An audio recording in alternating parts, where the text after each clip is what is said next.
1944. The sky above central Texas was pale and dry, its silence heavier than gunfire.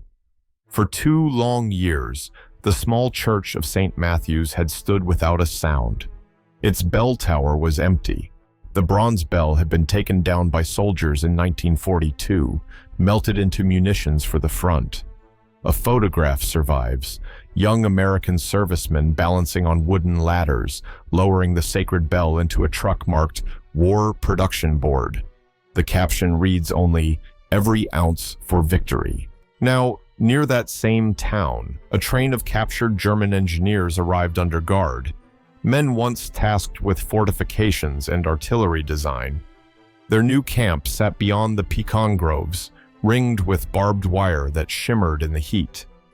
Among them was Wilhelm Hartmann, a 38-year-old mechanical engineer from Hamburg, once employed by the Rinker foundry that had cast church bells across Northern Europe. The local pastor, Reverend Charles Turner, learned of this through a guard who translated their records. It was Turner who first dared to ask, could these prisoners help restore the church's silenced bell? The request stunned the Americans who heard it. "You're giving a Nazi a church key?" one officer muttered. But Turner's answer was simple. If they once melted faith into weapons, maybe they can melt fear back into faith. That afternoon, under a sun as harsh as any sermon, Hartmann was led to the churchyard gate.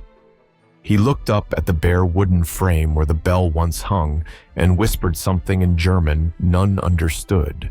In that moment, war's logic fractured. The same hands that had drawn blueprints for tank turrets were now asked to make a house of God whole again. For the first time in months, the locals did not look at the prisoners as enemies, but as craftsmen. The first 30 seconds of this story burn into memory.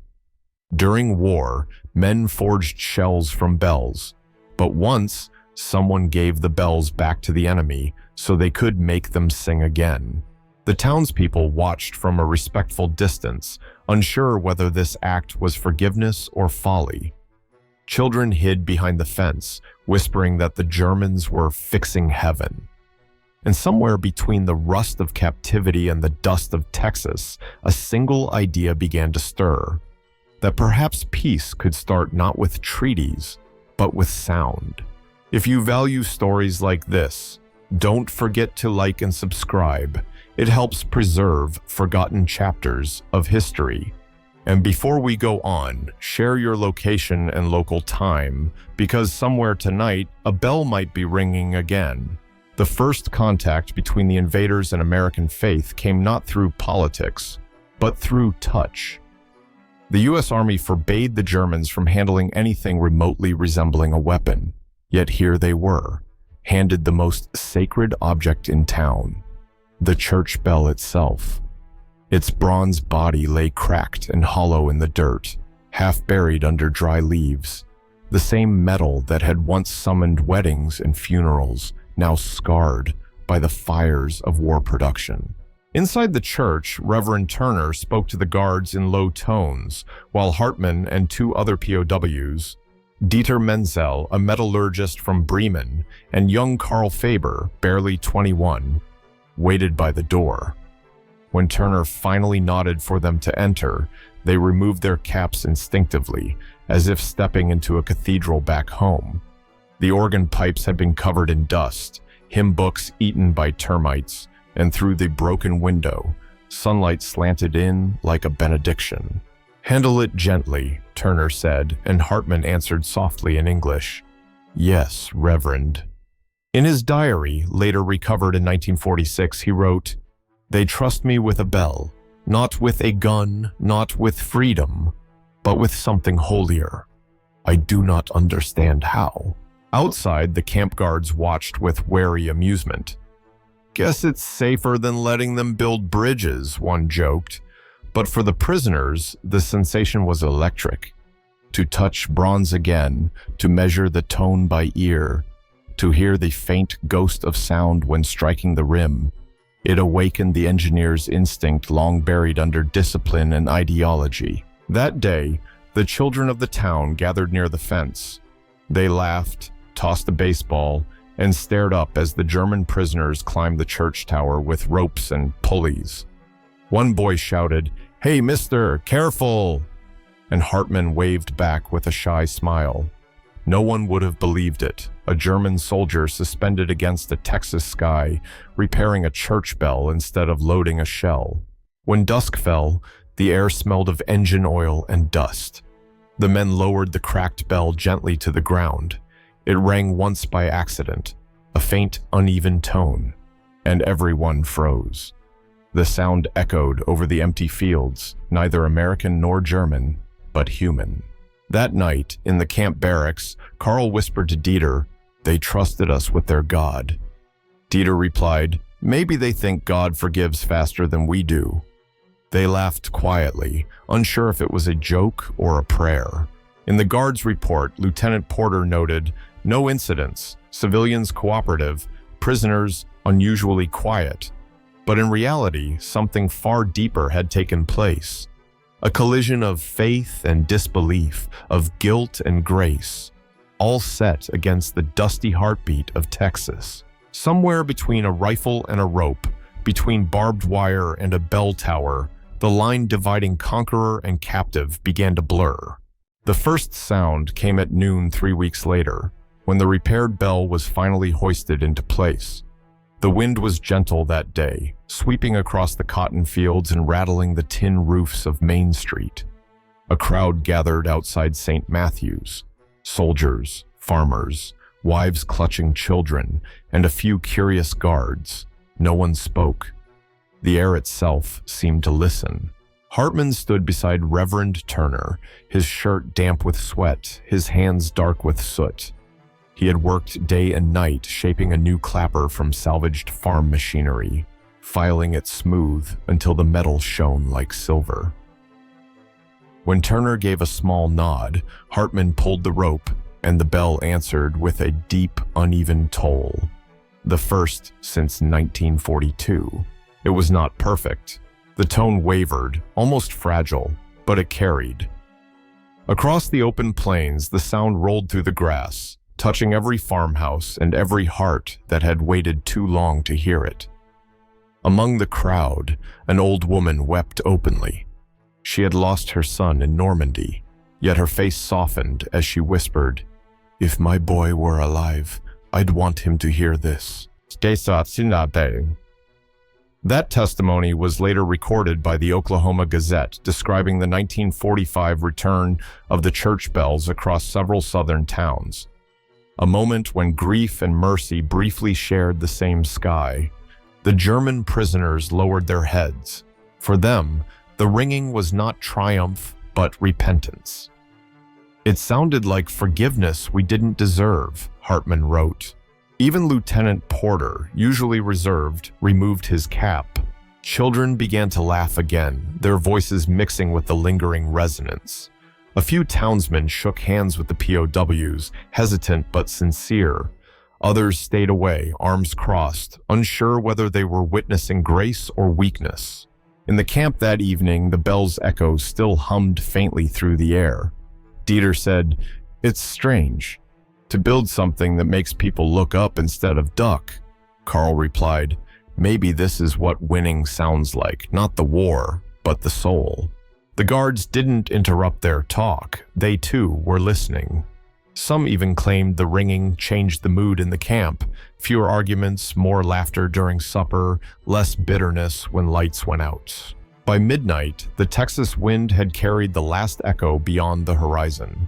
For a brief moment, even those who refused to believe in miracles wondered if one had just happened. And yet beneath that calm, the question remained unspoken. Could a sound undo the past? Could a bell, however pure, drown out the roar of 1,000 guns? The answer, perhaps, was hidden in the silence that followed. A silence that felt, for the first time, like peace. Word of the Texas bell reached other camps across the South, and soon a peculiar movement began. a quiet engineering renaissance born behind barbed wire. In Huntsville, Alabama, a group of German prisoners who had once worked in factories and foundries volunteered to repair a local church bell cracked by age. But this time, they needed knowledge that only their homeland could provide. On the evening of May 12, 1945, 5 men sat around a makeshift table in the mess hall, drafting a letter that would test the limits of wartime censorship. They wrote to families in Germany asking for technical drawings of the Packard-style bell mechanism, a French design they had studied before the war. "We seek not secrets," the letter read, "but proportions, for the sound of faith must be exact." When U.S. censors intercepted the message, it landed on the desk of Captain Raymond H. Burke. Expecting code or propaganda, he translated it word by word, but all he found were ratios, notes about tone, and a request for spiritual permission. Burke forwarded it to Washington, where it was approved. An unprecedented decision later archived in National Archives Record Group 389 under Correspondence POW Engineering Projects. That document remains untouched by most historians, yet it confirms the authenticity of this story. Weeks later, a reply arrived from Bremen, written by Dieter's wife on fragile paper. A hand-drawn diagram of a bell suspension, annotated in German. Beneath it, she wrote, "If you rebuild something holy, then perhaps God will rebuild you." The censors let it through. Inside the camp workshop, the Germans unfolded that paper with trembling hands.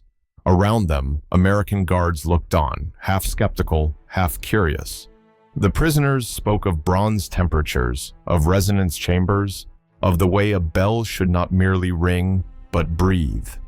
To them, it was not work, it was remembrance. One evening, while testing a smaller bell mold, a guard named Thomas Avery laughed softly. "You boys are teaching us patience," he said. Dieter looked up from his notes and answered, "We are only learning it ourselves." By midsummer, the Huntsville bell rang for the first time in years. Its sound was purer than expected, softer, almost human. The townspeople gathered to listen, unaware that the plans had crossed an ocean, survived a censor's desk, and passed through hands once stained by war. For the prisoners, it meant something else entirely. They had not built escape tunnels, but bridges, invisible ones of metal and mercy. Hartman later wrote to a friend in another camp, "We built a bell, and for a moment it felt like we built ourselves again." Few knew then that these letters and sketches would outlast the war, sleeping quietly in government boxes, waiting for someone to read them as proof that even in captivity, creation could defy destruction. By late summer 1945, the bell's echo had become something larger than sound. It was now a moral test for both sides of the wire. In some towns, American families welcomed the restored bells as symbols of renewal. In others, they whispered that it was enemy propaganda in disguise. At Camp Huntsville, a local farmer refused to attend the Sunday service, saying, "I can't pray to a bell fixed by the men who killed my brother." Yet across the road, his wife brought flowers to the gate, leaving them for the prisoners who had done the work. The contradictions were sharp, painful, and deeply human. Inside the barracks, the Germans themselves were torn. "Are we helping our enemy pray?" Carl asked one night. The question hung heavy in the humid air. Hartman didn't answer at first. He simply stared at the small brass shavings on his hands. Then, in a voice just above a whisper, he said, "Maybe we are helping ourselves." The next day, Lieutenant Porter overheard their discussion and carried it to Reverend Turner, who smiled faintly. On Sunday, during a modest service inside the camp, the Reverend asked Porter to translate his words aloud. "You are not helping us pray. You are helping yourselves remember how." That exchange, later reprinted in the Christian Herald in late 1945, became a moral parable repeated across several southern camps. It captured something the war had nearly extinguished: the idea that faith could survive even inside the enemy. The following week, the Germans were invited to attend the first full bell ceremony at the church. They entered under guard but were seated among townsfolk, not apart from them. For a few awkward minutes, silence ruled. Then, as the bell began to toll, heads bowed, not to nation or flag, but to conscience. The U.S. Guards noted the change. "They stand different now," Porter wrote, "less defiant, more aware." Hartmann, who had once designed blast furnaces for the Wehrmacht, found himself sketching instead the curve of a bell's lip in his notebook. He wrote beneath it, "A perfect circle cannot judge who made it." The tension between guilt and grace lingered, even among the Americans. One guard, privately uneasy, asked his chaplain, "How can we pray with men who built the war?" The chaplain replied, "Because they're praying for the same reason we are: to stop building it." Viewers, imagine standing in that churchyard. Would you have let them ring it? Would you have trusted the sound of forgiveness if it came from the hands of your enemy? Tell me in the comments. Would you have pulled that rope, or would you have walked away? The bell's tone carried through the heat that day, past fences and flags, until no one could tell which side it came from. One autumn morning, as mist clung to the fields around the Texas camp, a confession unfolded that would never appear in any official report. During the final inspection of the restored bell, Hartmann called Reverend Turner aside. His voice was low and his English halting. "Reverend," he said, "there is something I must tell you. I once destroyed a bell like this." Turner looked at him in silence. The German continued, hands trembling, eyes fixed on the ground. "In Warsaw, 1939, I was an engineer with the 9th Infantry. We blew the church tower because snipers were inside. The bell fell, and I remember its sound, not of music, but of death. I have heard it every night since." Turner said nothing. He simply handed Hartmann the hammer used to test the new bell's tone. The German hesitated. Then, as he lifted it, his hands shook so violently that the hammer slipped. The bell rang once, pure and clean, slicing through the dawn. The sound froze everyone in the yard, guards, prisoners, even the children by the fence. In that moment, the confession became something larger than words. The man who once silenced a church had made one sing again. Later that night, in his diary, Hartmann wrote, "I struck it only once. My hand trembled, but it felt as if the sound forgave me before I asked." From that day forward, he refused extra rations, giving them to the younger prisoners. He spent his remaining months quietly repairing farm tools for the locals, often sitting alone by the fence, listening for echoes that only he could hear. One of the American guards, Thomas Avery, later recalled to a journalist, "That man changed after the bell. He used to look at the sky like it was full of judgment. Afterward, he looked at it like it was waiting for him." Meanwhile, new bells were being rebuilt across the South, in Mississippi, Georgia, Louisiana, often under the same strange cooperation between locals and captured Germans. U.S. War Department reports listed them as non-strategic labor, yet to those who witnessed it, it felt like penance made audible. That winter, Turner received a letter from a parish in Arkansas requesting advice on how to let their German prisoners restore their bell without scandal. His reply was brief. "If they can fix the sound, let them. God already knows who broke it." Viewers, what would you have done in Turner's place? Could you have let the destroyer rebuild what he once silenced? Leave your thoughts. This question has no right answer, only the weight of conscience. The bell rang again that Christmas Eve. Hartmann stood in the back of the churchyard, eyes closed, whispering something no one heard. The sound rolled out over the fields, over the barbed wire. over everything that once divided them. The war ended with the arrival of summer, and with it came the orders for repatriation. The Germans would be sent home in waves, their numbers shrinking each week as trucks departed from the camps.